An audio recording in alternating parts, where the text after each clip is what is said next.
Welcome to this The Crown Season 5 Top Moments Fact Checked. It's no shock that The Crown has over time become controversial, as we've had in the news in recent months. While the show took many liberties with real-life fact, as The Crown introduced Diana, it was always going to cause controversy, especially if it's about the woman who almost brought about the fall of the House of Windsor, combined with the fact that most of the people featured, such as John Major, are still alive and can debunk anything. So let's jump in and fact-check some of the wildest plot points of The Crown Season 5. Rather explosively, Charles is this season out of the gates vocally wanting to be the next monarch very fast, and a modern one at that. My first Prime Minister, John Major, in my life plays a major role this season, but funny enough, his own controversies were overlooked, such as his affair, and when you hear in the background about Black Wednesday. However, we have an explosive poll and headline stating the public want our old Liz to abdicate. The 90s and early 2000s were tough for the monarchy and popularity was low. As we know, the PM meets the monarch regularly, which we have seen over the seasons with Churchill and Thatcher to name the most notable, but Charles sets up a meeting between John Major and himself to gauge interest for a possible forced abdication. But did this unprecedented meeting happen? No, it didn't. Major's spokesperson commented that there was never any discussion between Sir John and the Prince of Wales about any possible abdication of the late Queen Elizabeth II, nor was such any improper subject raised by the late then Prince of Wales or Sir John. Next up is the explosive Andrew Morton book. It was an iconic cover, and when I was younger I thought it just came out after her death. While the book did indeed come out, was Andrew Morton targeted by the men in suits and spooks to nip his writing in the bud?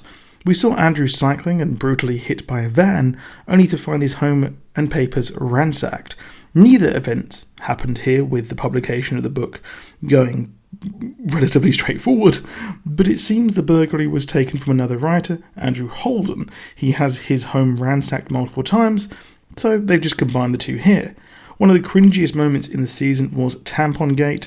Honestly, Camilla must have some secret techniques, as I'll never get his preference for her over Diana.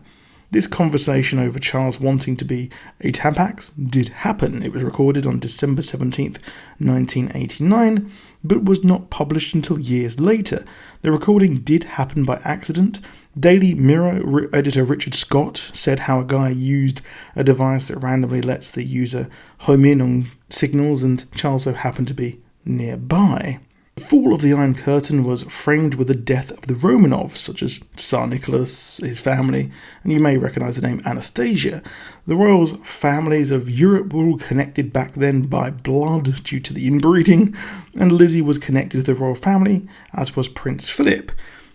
Philip was indeed related to the Tsarina, and in reality his DNA was used to identify the bodies of the murdered royal family.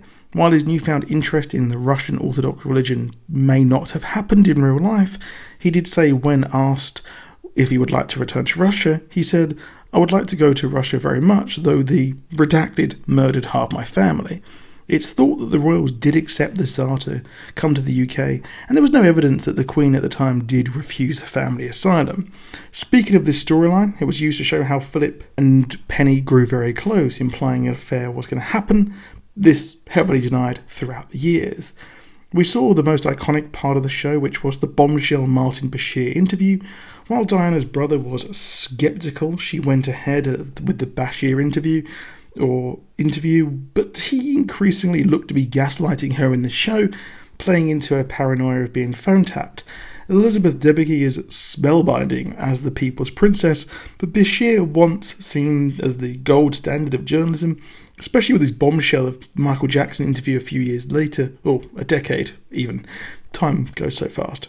Now, he actually faked the evidence shown to Mr. Spencer, proving his staff leaking info. The controversy went on for decades and was finally proven in 2020 in a very high-profile court case. He faked the proof, leading Diana agreed to the interview. If her paranoia wasn't fed, then who knows where history would have gone. Now, that was part 1. I may make a part 2, but Wakanda Forever is out this weekend, and I will be doing a full ending explained and Easter eggs video in the coming weeks. But I'll see you soon, and goodbye.